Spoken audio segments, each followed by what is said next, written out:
Olá, eu sou Cláudia Marchetti, sou palestrante aqui da Thomson Reuters Fiscosoft, professora de Direito Tributário e Direito Constitucional e consultora tributária especializada na área de tributos indiretos. Hoje o nosso tema é o ISS, o ICMS e o IPI aplicáveis à construção civil. Esse tema foi objeto de um livro publicado pela Thomson Reuters Fiscosoft, então quem quiser se aprofundar na matéria, é um livro que todos os temas aqui são abordados no livro com maior detalhamento, com citação de jurisprudência, de doutrina. Então, quem tiver interesse de aprofundamento na matéria, eu sugiro a aquisição do livro, que pode ser feita através do site da Thomson Reuters Fiscosoft. Bom, vamos começar então hoje pelo ISS. A gente vai falar de ISS, ICMS e IPI na construção civil, começando pelo ISS. Então, primeiro ponto fundamental é a gente definir o que é serviço e o que é o serviço de construção civil tributado pelo ISS. Então, primeira coisa, todo tributo, para que ele seja cobrado, efetivamente cobrado, precisa ocorrer o fato que gera a obrigação tributária. Então, o fato que vai gerar aquela relação entre o sujeito ativo, que é o município, e o sujeito passivo, que é o contribuinte, o prestador de serviço. Que fato é esse? O fato é prestar serviço, especificamente no nosso caso, prestar serviço de construção civil. Então a gente precisa entender o que é prestação de serviço e o que é prestar serviço de construção civil, o que se enquadra nesse conceito de construção civil. Então, primeiro ponto é que todos os serviços que são tributados pelo ISS, embora o ISS seja municipal, todos os serviços que são tributados pelo ISS, eles constam numa lista da Lei Complementar 116 de 2003, que é uma lei federal. Nesse caso, a gente tem a União legislando sobre normas gerais de um tributo municipal, é isso mesmo. Então, a gente tem a União legislando sobre normas gerais para os quase 6 mil municípios sobre o tributo que vai ser arrecadado pelo município.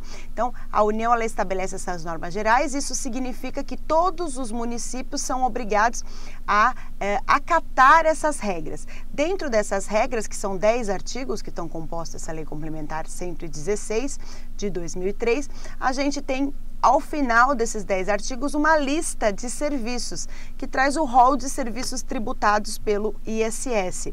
Nesse rol tributado pelo ISS é taxativo, embora seja interpretativo. Então, somente uma outra lei complementar pode incluir novos serviços naquele rol, certo? Uma lei municipal não pode modificar aquilo que a lei complementar previu. Então, se está previsto na lei complementar a lista de serviços, os quase 6 mil municípios que a gente tem são obrigados a acatar a tributação em cima dessa lista de serviços, que é uma média de 140 itens.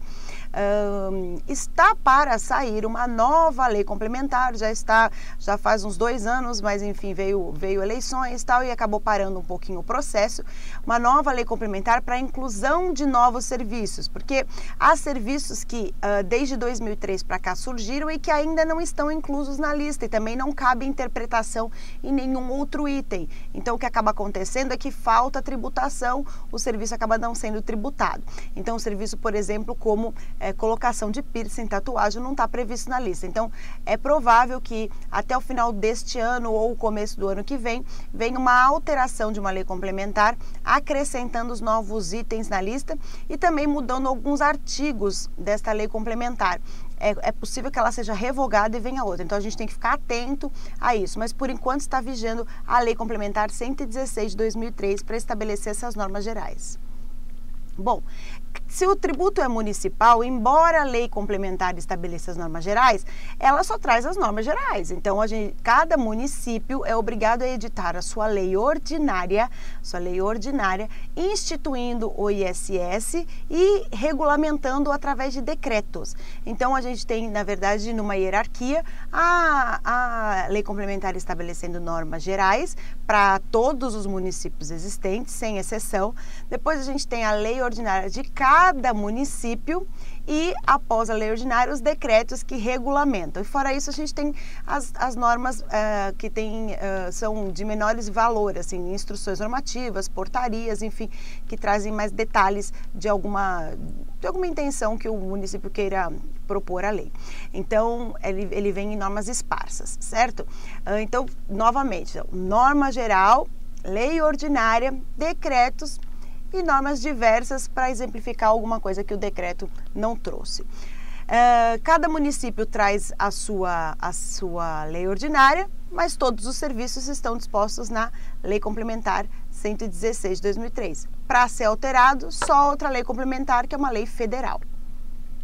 Bom, e o que é serviço? Serviço é obrigação de fazer. Serviço é obrigação de fazer.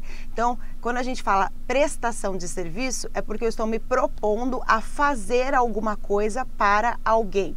Alguém me contratou para que eu tivesse alguma movimentação física ou intelectual, em contrapartida eu recebo pagamento por isso. Então, olha só, para eu ter uma prestação de serviço, eu preciso fazer alguma coisa para alguém, movimentação física ou intelectual, mediante remuneração, pagamento em dinheiro e, como eu falei anteriormente, o serviço precisa estar previsto na lista da Lei Complementar 116. Se eu presto serviço, recebo remuneração, mas o meu serviço, tal como citei, tatuagem, colocação de piercing, não está na listagem de serviço, esse serviço não é tributado pelo ISS.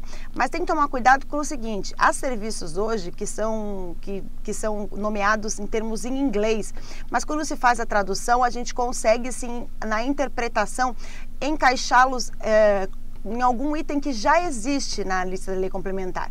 Então, vou dar um exemplo. Ao invés de usar o termo cabeleireiro, a pessoa usa o termo hairstyle. Hairstyle, numa interpretação, numa tradução, é exatamente estilista de cabelo. Então, estilista de cabelo, eu vou no item cabeleireiro e verifico que ele é a mesma coisa.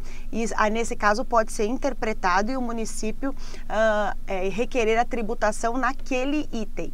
Para que não seja tributado, não é possível nenhuma interpretação e colocação encaixe num item existente, certo?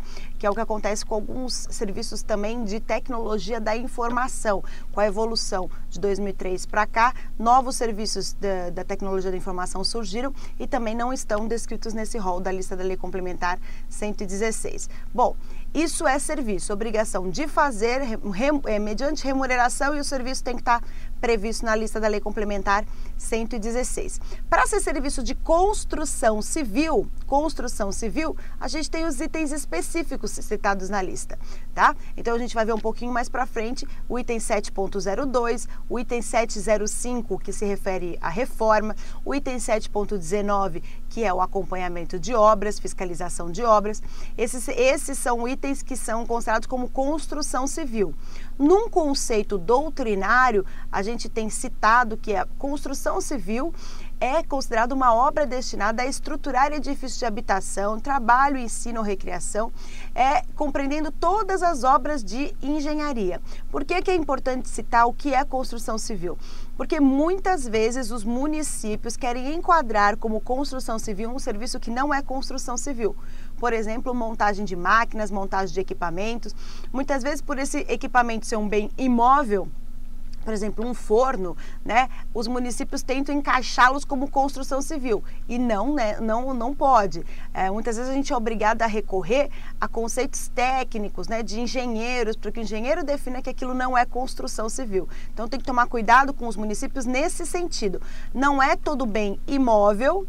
Não é porque todo bem se tornou imóvel, como uma máquina, como um equipamento, que ele é considerado como construção civil. Construção civil precisa se tratar de edificação, obra de engenharia.